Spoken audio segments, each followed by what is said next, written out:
welcome to this CenterCode training video talking about controlling the user experience. Now for this video we're going to focus especially on notices, being the notice chain and notice macros. Keep in mind that we covered some of this in the Connect Manager video, so if you need to review, by all means go ahead and jump back to that video, check out the notice section, and then jump back into this one for full understanding. So in this video we're going to talk about how notices control the user experience and how they work. We're going to talk about some common uses for notices, and most importantly, using notices for scalability. Now regarding the Nighthawk project story, this is going to be part of the pre-recruitment process, simply because we need to get these things set up before we start recruiting our applicants and before we start approving them to testers. You'll be utilizing the Notice tool throughout the pre-launch resources and your management phase, but you need to understand it moving forward before we get to the actual recruitment. Now notices work by being attached effectively to normal resources. In Connect, notices are just as much adjectives as they are verbs or nouns in common language. So for instance, you would have a notice survey or other pieces of information set as notices. You utilize the Notice tool within your configuration menu to control the ordering and reset your notices and those types of things, but for the most part, access is controlled in each individual resource. To sum up how notices work, they basically require action or force inaction by the user. So for instance, you'll have a survey, the user will have to fill out that survey to move forward. If you have a block notice, the user is then forced to inaction. They won't be able to move past that without being promoted or moved manually. Regarding common uses for notices, the primary utilization of them for most projects is to display surveys. So for example, you have your testers going through a certain process and you want to get their feedback. You'll be setting these surveys as notices, basically forcing your testers to fill them out. Now, you have the option, of course, of making the surveys not notices, allowing the tester to fill them out on their own time, but when you're under a time crunch, for example, you want to make sure that your testers are seeing these surveys and understanding that providing this feedback is important. Also, you can utilize notices to kindly delay or impede access. Similar to what we just talked about regarding requiring inaction, you can actually set notices as block notices, which effectively allow no functionality to the tester. The tester will be able to see the block notice upon logging into your project, and they won't be able to move forward past it to the home page. This is extremely useful when you want to allow your testers to enter the project and submit maybe an NDA or some sort of survey, some pre-profiling information. Then you block them with an appropriate notice, basically telling them that their account or their information is in review and thank you for applying. We actually utilize this process in the project we'll be showing you shortly. Another use of notices is distributing codes, passwords, or distributed values. This is particularly useful for software keys and things of that nature where the user has to get this information in order to properly utilize your tool. You want your tester to go through, see this information, and click past it to go to your download. Finally, one of the most useful considerations for notices for larger projects and larger communities is the automation of user-based macros. So effectively, you'll set a series of actions to take place as the user logs into the community. You can completely craft the user experience this way by allowing them to answer certain questions and then based on the questions completely alter their experience with team or something of that nature. So without further ado, let's go ahead and jump into the project and we'll take a look at setting some resources as notices. Okay, to kick off the hands-on portion of our notice discussion, go ahead and access your project tools and we're going to take a look at the content available within our site. So within the Nighthawk project, we have all of this content within the site. As you can see in the utilities area on the bottom there, we have that thank you for applying block notice that we mentioned earlier. So that notice actually pops up and basically says thank you for applying and we'll get back to you if you've been accepted. At that point, they will then be accepted and move to the accepted applicants team, and they'll see the you have been accepted block notice there on the bottom instead. Now for this particular project, let's say testing is starting to wind down. We've got about 2 more weeks or so left in the project and we want to notify our testers as such that the project will be coming to a close soon. As such, we have created a piece of content under utilities called the home stretch, and that particular piece of content basically spells out for the testers that the project will be closing soon. As such, we want all of our testers to see this and have to basically accept or click through this piece of information before they can get back to the project homepage. So let's go ahead and modify this piece of content and scroll down. You can see the message that we've laid out there for our testers.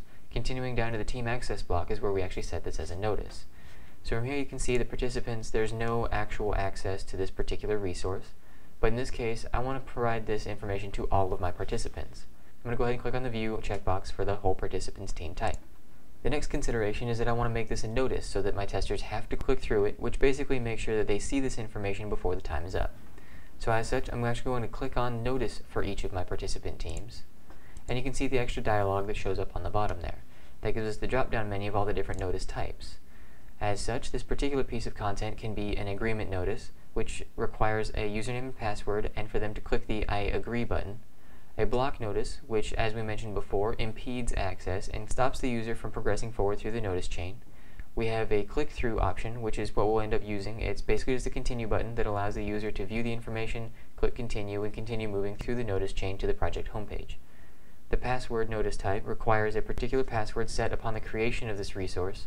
Yes, no, of course, requires a yes or no answer, and then HTTP post allows you to actually send information to an external resource from within the notice chain itself. So as the user is logging into your site, you can actually send information to your external resource. Again, we're going to leave this as click-through. So I'm going to go ahead and submit my changes, and you can see there that there is now team access to this resource. Now to fully activate this resource and allow it to be seen by every participant in my project, I would have to click to activate it.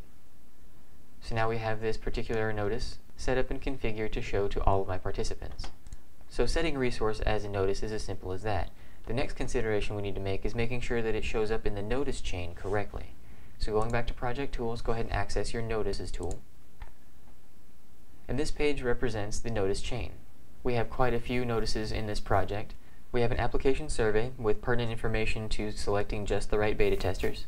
We have the thank you for applying notice, which corresponds to a block notice, which prevents the user from moving forward. After the user has been accepted, they have a non-disclosure agreement, participation agreement, and then they have another block notice before they get promoted to an actual participant team or a beta testers team. We then require them to choose the device they plan to use for this test with assigned test platforms, and that's an enterprise-only feature. Next, we actually have a release set up there where the user will actually view this release information, download the most recent build of Nighthawk, and then move forward. And finally, we have that home stretch notice. Now, in this case, we might want to include the home stretch notice before some of these other resources. For example, we could move it up to be the first thing that participants see when they access the site. As such, we'll use the order arrows on the right-hand side there to move it to just above the Nighthawk beta release. To make sure that this process comes out the way you expect it to, utilize the Preview Notice Process link down in Activities. Clicking on that link allows you to choose from a particular arrangement of teams. So in this case, let's take a look at what it looks like for someone on the testers team. They see their participation agreement, they then choose their test platform, and then finalize logging into the project with the home stretch message. And before we move on to talking about scalability, there's one more thing to consider regarding the Notice tool. Hit return, and you can see on the left-hand side there the log column, and the log column allows you to review which users saw these particular notices at which time. Additional functionality of the log allows you to actually reset the notice for these particular users. So this is especially useful if you have a survey, for example, set as a notice, and a user wants to input something different than they originally input. You can actually reset the survey notice for them as long as it's set as a notice and allow them to change their answers or at least review the answers that they've provided. So in order to reset the notice for all your users, simply utilize that link on the bottom in Activities. If you want to reset it for one particular user, you can view the log for that particular user and reset their notice from there. The final consideration when dealing with notices is utilizing them for scalability. So you can utilize user macros and inject them into the notice chain via either conditional or static macros. This is particularly useful whenever you have conditional macros based off of perhaps survey questions or something of that nature. So depending on how the user responds to your survey, you can have them either be automatically promoted to full-fledged beta testers or have them be put into the rejected applicants pool wherein they'll get a block notice notifying them that they have not yet been accepted. All of this can be established utilizing a single notice macro, and it can all be done without the user having any idea. They'll come in as applicants, and based on their survey, they'll leave the notice chain as either rejected applicants or full-fledged beta testers. To demonstrate the process that we just spoke of with the automatic promotion utilizing notice macros, go ahead and jump back into your Notice Management page, and then scroll down to Create a Notice Macro.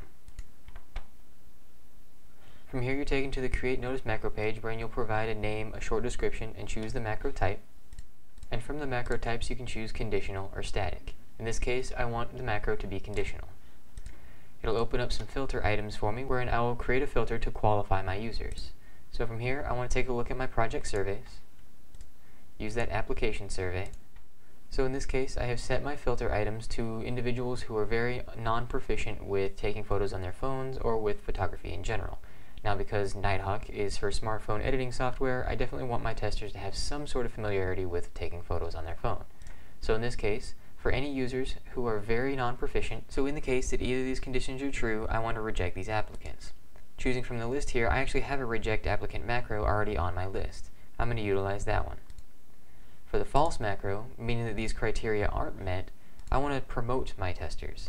As such, I don't have a promote macro already there, so I'm going to create a new one on the fly. So select new, give your macro a name, and then from the macro options we want to adjust user teams. We're going to add them to the testers team, and we want to remove them from all the applicants teams. In this case, I'll go ahead and show it in user management actions because I want to be able to use this macro in other cases, possibly after pulling up a list of my testers. I'm going to show this to project managers and general support, but not necessarily quality assurance because it's not really pertinent for them. I'm going to submit, scroll down, and you can see my false macro is there.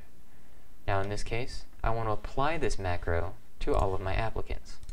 So for anyone on the applicants team, whenever they log in, it'll check their responses and then move them accordingly. So in this case, I don't need it to be recurring because they only need to be moved once. Hit submit, and now we have that auto promote macro successfully created. In this case, I want to utilize this macro immediately after the application survey, so that way, if they get promoted, they can bypass those block notices. If they don't get promoted and are instead rejected, then they will follow the notice chain directly to the thank you for applying block notice. As such, I'm going to use the arrows on the right hand side to move this macro up to just below the application survey.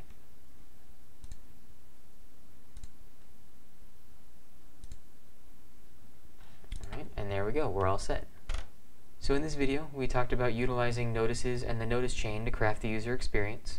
We also talked about some common uses for notices and for notice macros, including using notices for scalability. So of course, we have more videos coming up corresponding to running your project, so stay tuned.